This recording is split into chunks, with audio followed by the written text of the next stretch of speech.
नमस्कार दोस्तों, मेरे प्रेत आत्मा की कहानी चैनल पर आपका स्वागत है। दोस्तों, मैं आज आपको एक शैतान की सच्ची घटना के बारे में बताऊंगा। एक बार आप वीडियो को लाइक और सब्सक्राइब अवश्य कर लें ताकि आपको हर रोज एक नई कहानी सुनने को मिल सके। तो चलिए शुरू करते हैं कहानी को। आइए। मेघालय और असम के बॉर्डर के बीच एक सुनसान जंगल में रात ने अपनी काली चादर ओढ़ ली थी। चारों तरफ अंधेरा ही अंधेरा था। दूर दूर तक कोई दिखाई नहीं दे रहा था, न किसी की आवाज आ रही थी। उस रात विवेक अकेले उस जंगल को पार करने में लगा था। उसके चेहरे को देखकर ऐसा लग रहा था जैसे वो किसी बहुत बड़ी मुसीबत में है। इस जंगल के बारे में जाना जाता कि अगर कोई भी इंसान सूरज ढलने के बाद यहाँ आता तो उसे एक शैतान अपने वश में कर लेता है। वो फिर ऐसे जंगल में हमेशा हमेशा के लिए कैद हो जाता है। विवेक को ये बात पता थी, लेकिन वो फिर भी रुक नहीं रहा था, बस आगे बढ़े जा रहा था। जंगल के आखिरी छोर पर एक नदी बह रही थी और उस नदी को पार करते ही असम सीमा शुरू हो जाती है। उसी नदी के ठीक बगल में लकड़ी से बनी एक पुरानी हवेली थी। हवेली के आगे एक बोर्ड लगा था जिस पर लिखा था वसीकरण बाबा। गांव के लोगों का मानना था कि उस हवेली में कुछ अजीब है। वहाँ ऐसी शैतानी ताकत है जो हवेली में रहने वाले वसीकरण बाबा के मंत्र की ताकत से इस दुनिया में आ गई है। 25 साल का विवेक अब उस हवेली के ठीक सामने खड़ा था और जोर जोर से हाँफ रहा था। उस हवेली के दरवाजे पर एक बड़ा सा चोकर निशान बना था, ठीक वैसे ही जैसे किसी मंत्र तंत्र की किताब में होता है। विवेक ने हिम्मत जुटा के उस दरवाजे को खोला। अंदर उसने देखा कि बेहद अजीब सा दिखने वाला बाबा वहाँ कुछ हड्डियों को पूरा कर रहा है। बाबा की नजर तुरंत विवेक पर गई। अब वो जोर जोर से बड़े ही डरावने तरीके से मंत्र को बोलने लगा। विवेक बाबा को देखकर घबरा गया था, लेकिन वो जिस मकसद से बाबा के पास आया था उसे पूरा किए बगैर वो कहीं नहीं जा सकता था। आज से 2 साल पहले विवेक की शादी को 2 साल होने को आई थी। वो अपनी बीवी वर्षा से बहुत प्यार करता था, लेकिन कुछ दिनों से वर्षा के बदले बर्ताव के कारण विवेक को वर्षा पर शक होने लगा था। उसे लगने लगा था कि वर्षा का किसी और लड़के के साथ चक्कर चल रहा है, जिसे लेकर दोनों के बीच बहुत लड़ाई हो गई और आखिर बात डिवोर्स तक पहुंच गई और वर्षा उसे छोड़कर अपने दोस्त के घर रहने चली गई थी। विवेक वर्षा पर शक करते करते पागल हो गया था। उसके दिमाग में वर्षा का ख्याल निकल ही नहीं रहा था। सोते जागते वो बस वर्षा के बारे में ही सोचता रहता था। एक दिन वो बस से ट्रेवल कर रहा था तो उसकी नजर सीट पर लगे एक स्टिकर पर गई, जिस पर लिखा था सिर्फ 1 घंटे में खोए हुए प्यार को वापस पाएं, और इसी के साथ नीचे एक पता भी लिखा था। विवेक अब उसी पता पर पहुंच चुका था, वसीकरण बाबा के पास। बाबा के मंत्रों की आवाज अब धीमी हो गई थी, पर अंदर एक गहरा सन्नाटा था। बाबा ने बिना विवेक की तरफ देखे उससे उसके आने का कारण पूछ लिया। विवेक ने उस बाबा को सब कुछ बता दिया। बाबा ने विवेक की बात सुनकर हल्की सी मुस्कुराहट के साथ उसे एक लाल कपड़ा दिया और कहा कि इसे धारण करके रोज रात वर्षा की फोटो देखकर विवेक को ये मंत्र पढ़ना है। और धीरे धीरे विवेक के कान में उस बाबा ने एक मंत्र कहा। इस मंत्र को पढ़ने के बाद वो बाबा फिर से अपनी पूजा करने लग गया। विवेक ने बाबा को पैसा देने के लिए अपने हाथ बढ़ाया, लेकिन उस बाबा ने कोई भी पैसा लेने के लिए मना कर दिया। विवेक वापस जंगल के रास्ते जाने लगा। इस बात पर तजुर्बा कर भी रहा था कि अचानक उसे लगा कि कोई उसका पीछा कर रहा है। अनजानी रात में गांव की कच्ची सड़क पर चलते हुए उसे ऐसा लग रहा था कि किसी अनजान शक्ति की उस पर निगरानी हो।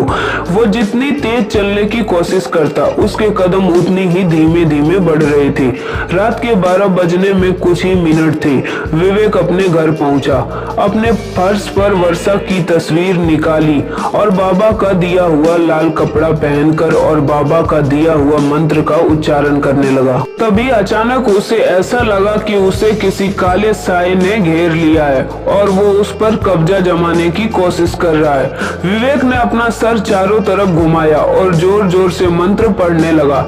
कुछ ही समय में वो काला साया साया वहाँ से गायब हो गया। विवेक रोज यही करता। ऐसा करते करते कई दिन गुजर गए, लेकिन विवेक की बीवी वर्षा अभी भी वापस नहीं आई। विवेक ने फिर से वशीकरण बाबा से मिलने का फैसला किया। हवेली पहुंचकर उसने बाबा को बताया कि वर्षा अब तक उसकी जिंदगी में वापस नहीं आई है। बाबा ने 2 मिनट अपनी आंखें बंद की। विवेक के गले में जो लाल धागा है वो उसके वशीकरण की शक्ति को कम कर रहा है। विवेक ने वो धागा तुरंत उतार दिया। बाबा ने ये भी कहा कि अगर वो वर्षा को इस हवेली में ला सकता है तो वर्षा जरूर विवेक के पास आ सकती है। उस दिन भी विवेक जब अपने घर वापस जा रहा था तब भी उसको ऐसा लगा जो उसके कोई पीछे पीछे चल रहा है और उसको घूरे जा रहा है, लेकिन विवेक जो वर्षा के प्यार में पड़ा हुआ था, उसे पाने के लिए वो कुछ भी करने के लिए तैयार हो चुका था। अगले दिन विवेक ने वर्षा को कॉल किया और माफी मांगने के बहाने उसी जंगल के पास शाम को मिलने को बुलाया। वर्षा ने कुछ पल सोचा और फिर मान गई। दोनों आज बहुत दिन बाद मिल रहे थे। बात करते करते विवेक वर्षा को हवेली के पास ले गया। जैसे ही वर्षा हवेली के पास पहुंची उसे कुछ अजीब सी घुटन महसूस होने लगी। उसने विवेक को तुरंत वहां से चलने को कहा, लेकिन विवेक जबरदस्ती उसे हवेली के अंदर ले गया। बाबा ने जैसे ही वर्षा को देखा उसने विवेक को बाहर जाने को कहा और दरवाजा बंद कर दिया। पूरे 2 घंटे हो चुके थे, लेकिन दरवाजा अभी तक बंद ही था। विवेक को अब बहुत ज्यादा घबराहट होने लगी थी। कुछ देर बाद दरवाजा अपने आप खुला, लेकिन विवेक ने जैसे ही दरवाजे के उस पार देखा वो देखकर विवेक के रोंगटे खड़े हो गए। अंदर वर्षा बेहोश पड़ी थी और उसके शरीर के चारों तरफ मोमबत्तियां जल रही थी। वो बाबा वर्षा के शरीर पर तरह तरह के निशान बना रहा था, लेकिन रोंगटे खड़े कर देने वाली बात ये थी कि वर्षा के पास बहुत सारे काले साए मंडरा रही थी। बाबा ने विवेक को कहा कि अब वर्षा वही करेगी जो विवेक उसे बोलेगा, लेकिन इसके बदले उसे एक काले साए की सारी ख्वाहिश पूरी करनी होगी। विवेक को कुछ समझ नहीं आ रहा था। उसने वर्षा को वहां से चलने के लिए कहा तो वर्षा एक कठपुतली की तरह उठकर खड़ी हो गई। वो एक जिंदा लाश से ज्यादा और कुछ नहीं थी। विवेक वर्षा की ऐसी हालत देखकर पूरी तरह दहल गया था।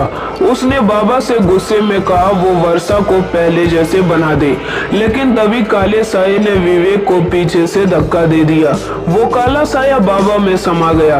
उस बाबा का रूप एक भयानक आत्मा में बदलने लगा था। उस बाबा के चेहरे का रंग पीला पड़ने लगा था और आंखें पूरी तरह सफेद हो गई और जोर जोर से हंसने लगा। उस बाबा ने अपने भयानक रूप में बोला कि वो कोई मामूली इंसान नहीं है, बल्कि वो एक शैतान का साया है जो इस जंगल में न जाने कब से कैद था, और उसने वर्षा की आत्मा चुरा के अपने आप को आजाद कर लिया और विवेक को हमेशा के लिए अपना गुलाम बना लिया। ये सब सुनकर विवेक वहां से फौरन भागा, पर वो उस जंगल से निकल नहीं पा रहा था। वो जहां से निकलता कुछ देर बाद वो वापस उसी हवेली के सामने ही आ जाता। धीरे धीरे उसके दिमाग ने काम करना बंद कर दिया और वो उसी जंगल में कैद हो गया। 2 महीने बाद उसी जंगल में पुलिस को 2 सड़ी हुई लाशें मिली। वो लाश किसी और की नहीं बल्कि विवेक और वर्षा की ही थी। दोस्तों, आपको कहानी कैसी लगी हो हमें कमेंट करके जरूर बताएं और वीडियो को लाइक और सब्सक्राइब करना ना भूलें ताकि आपको हर रोज एक नई कहानी सुनने को मिल सके। तब तक के लिए धन्यवाद। मिलते हैं अगले वीडियो में एक नई कहानी के साथ।